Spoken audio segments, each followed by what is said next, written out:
Hello guys, so in this video I'm gonna show you how to fix TikTok you are following too fast easily and fast.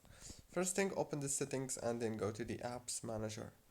After that, you have to go into the TikTok and then you have to click on force stop.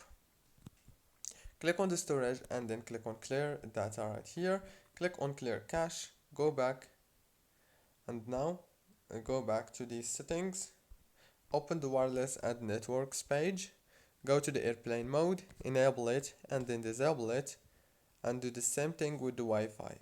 Click on it, disable the Wi-Fi and enable it again. And then you have to turn off your phone, turn it on again, and the problem must be solved.